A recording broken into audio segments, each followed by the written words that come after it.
With my son earning a substantial salary and you not working and spending your days idle, it's clear you don't fit in here.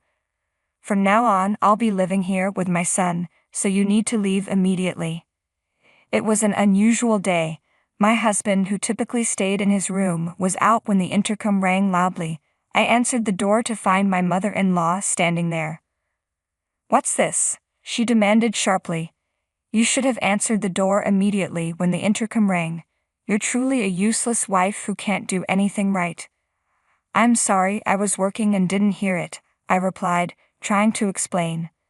"Another lie," she scoffed. "I know you claim to work, but you don't do house chores and spend all day doing nothing."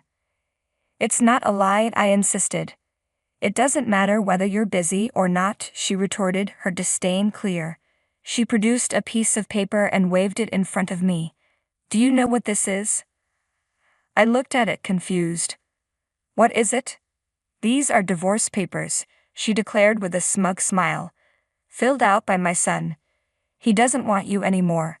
Sign here and leave." She looked down at me with a triumphant smirk, laughing as she awaited my response. Trembling, I took the pen and signed the papers. My hand shook as I gripped the pen, my thoughts racing. My mother, unaware of my plight, was blissfully happy. She didn't know the truth of my situation. "My name is Jasmine. I work from home as a freelance writer and editor. Until a few years ago, I was employed by a publishing company, and my experience there allowed me to maintain a steady income even as a freelancer. Despite the instability of freelancing, I've managed to live comfortably, thanks to my savings and past work." I met my husband Michael while working at the publishing company. He was an aspiring writer, and despite making many mistakes and facing numerous rejections, he never gave up. His determination inspired me, and I found myself attracted to him. A few years after we started dating, we got married. I left my job to become a freelancer full-time. In the early years of our marriage, things went well. Although my freelancing career was still stabilizing and Michael was pursuing his dreams, we supported each other and shared household responsibilities and expenses. However, after 2 years of marriage, my business began to stabilize. That was when Michael started telling his in-laws that he was a successful writer. In reality, he hadn't achieved much success and had faced countless rejections. He probably wanted to reassure his parents, but it only added to the growing tensions. I was acutely aware of how much it troubled Michael to admit to his family that he was struggling as a writer. To spare him further embarrassment, I kept quiet and played along with the facade at my in-laws' house.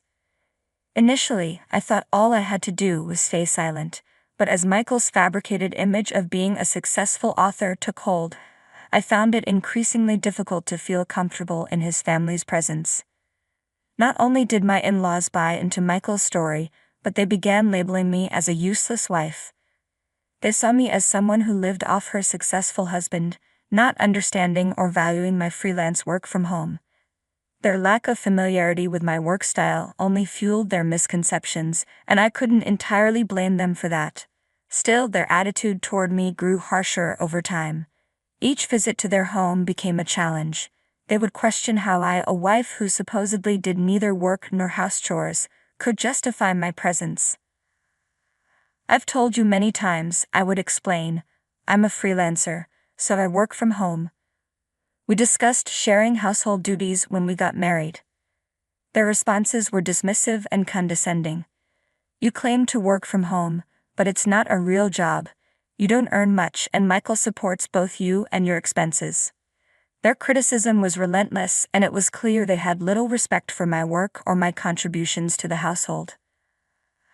"I make a decent living and cover our expenses every month," I tried to explain. "Oh, you just don't get it," my mother-in-law interrupted dismissively. "If you don't start appreciating Michael more and showing some gratitude, I don't know how long he'll put up with you." She continued, "If Michael decides to leave you, you won't be able to support yourself." Her harsh words were relentless.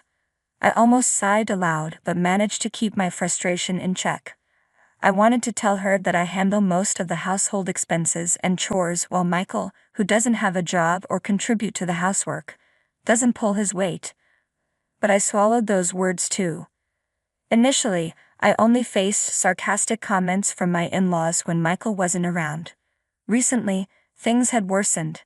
During a dinner invitation to their house, it became routine for them to only prepare a meal for Michael, leaving me without a seat at the table. To make matters worse, they seemed to be discussing me with our relatives, and whenever I attended family gatherings, I could sense their whispers and feel their coldness. It was clear they spoke about me behind my back. I wasn't particularly upset by my in-laws' attitude. It was more frustration that Michael seemed to just sit back and watch without making any effort to stop them. My in-laws, convinced that Michael was a successful writer, continually asked him to buy them things. Michael, eager to impress his parents, would purchase whatever they requested, even if the items in question were still perfectly usable. As a result, I found myself spending nearly $2,000 a month on them, all from the money I earned. Michael began taking money from my account and wallet without my knowledge, handing it over to his parents. At first, I turned a blind eye to the smaller amounts. When it became too much to ignore, I confronted Michael. "Michael, please don't spend my money without my permission," I said. He looked at me with irritation. "You work from home and have an easy job, don't you? It's like you're just playing around and getting paid for it. If you earn money so easily, why not spend a little on my mother? Don't be so stingy. Is that how you see my job?" I asked, hurt.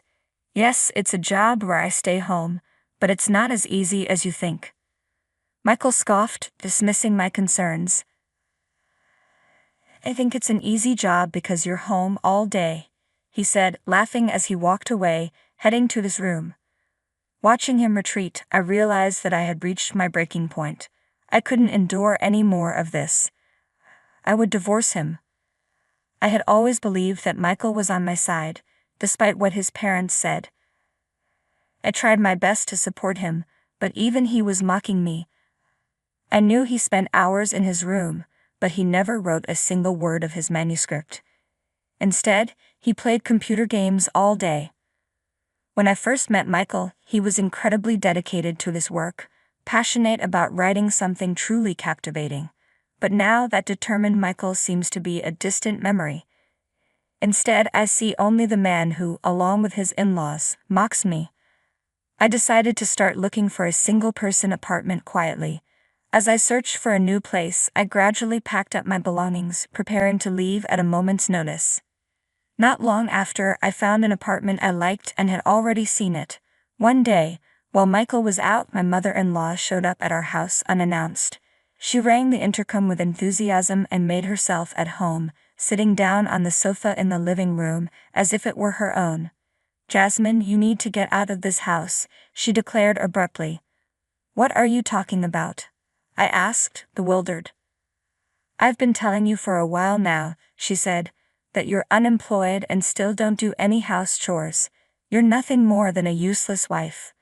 There's no way Michael, a successful writer, is compatible with you. I've told you many times you're mistaken about." But my mother-in-law cut me off, continuing with her tirade. "If you leave, I'll move in here. That way I can cook for Michael every day without having to deal with you. And you know how picky that woman is about seasoning." Her words were harsh and I felt the weight of her disdain. I knew it was time to move on. After dealing with her picky preferences and the constant dust while cleaning, I realized I could no longer live with her. I decided to stay with Michael and arrange for her to move into a nursing home. "How are you going to pay for a nursing home?" my mother-in-law asked. "I'll have Michael cover the expenses," I said. "He's earning a good income, so it shouldn't be a big deal for him." "You're getting in my way. Just get out of here," she snapped. With that, she handed me a set of filled-out divorce papers. "Why do you have these?" I asked, bewildered. "I had him fill them out a while ago," she said, her tone dripping with satisfaction. "I told him to get a divorce from you as soon as possible." I took the papers from her, noting that they were completed in Michael's handwriting. A smirk played on my mother-in-law's face as she watched me. This actually worked in my favor. Although I was ready to move out, I had been concerned about how the divorce process would unfold. I worried that Michael, not wanting to give up his current situation, might resist signing the papers. Seeing them filled out already gave me a sense of relief.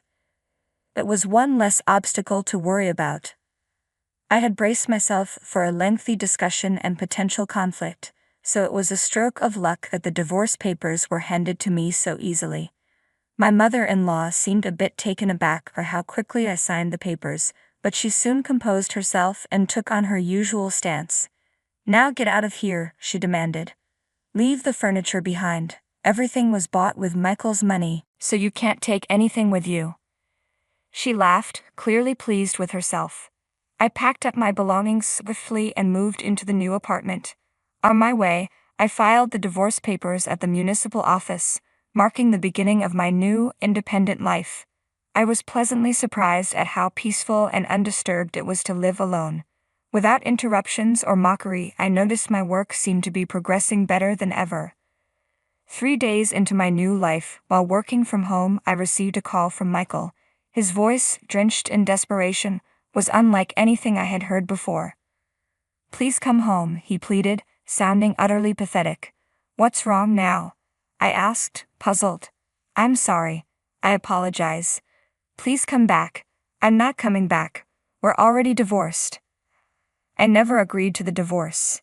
That doesn't count. Those divorce papers were just a threat. I didn't mean to actually divorce you. But you signed them. It's done. You don't need a wife who just plays around all day, works an easy job, and doesn't handle any of the house chores. You're living with the family you love so much now. What's the problem? "I'm sorry, but my family believes I'm a successful writer. They quit their jobs and moved here, expecting to live off me. On top of that, they're insisting that I cover Grandma's surgery, and I just don't have that kind of money." "I see. So you want me to come back?" "Yes, and now that they know I've been lying to them, my parents are furious with me. They're all demanding that I bring you back immediately. You can see how difficult this situation is for me. Please come back. Let's live together again." "Do you really think I'm going to agree to that?" Replied. "I've told you repeatedly that we're divorced. You need to deal with your own problems. Don't be like that, Jasmine."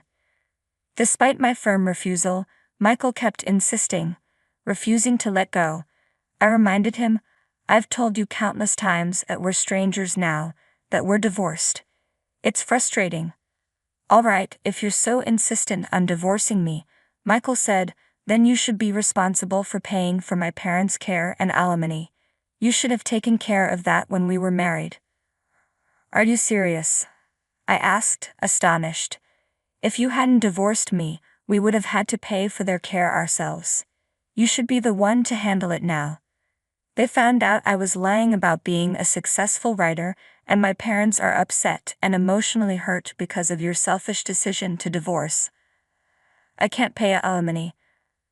I don't even understand why you think I should. You were the one who called me a jobless, useless wife. Whether it was out of pride or not, you were the one who lied about me and caused me pain. Your parents and relatives believed your lies and blamed me. I was hurt far more than you can imagine. I'm not interested in reconciling with someone who made fun of me instead of standing by me. If you need money, why not borrow it from a bank or elsewhere?" I added, my patience wearing thin. I ended the call with Michael before he could respond, blocking his number and changing it immediately. A few months later, I happened to pass by my former in-law's house. It had been sold and transformed into a parking lot, leaving no trace of the home that once was. As I stood there, a neighbor who was returning from shopping approached me. She mentioned that Michael's family had been forced to move into an old apartment after running out of money and becoming unemployed. The neighbor recounted how the family had been embroiled in constant arguments, their disputes loud enough to be heard outside. Their noise had been so disruptive that the police had been called several times. She gave me a sympathetic pat on the shoulder and said, You had a tough time too," before quickly walking away. I looked back at the spot where my former in-laws' house once stood. Michael's attempts to present himself as successful had led him deeper into deception, and the gap between his lies and reality had only widened over time. The outcome was far more dramatic than I had ever expected. It was almost like something out of a novel, small lies spiraling into a catastrophic end. I wondered if Michael, who had aspired to be a writer, could have ever anticipated such a downfall. Although I feel a twinge of pity for him, knowing he destroyed himself through deceit and the pursuit of superficial glory, I also see this as a valuable lesson. I'm determined to learn from his mistakes and ensure that I never follow the same path.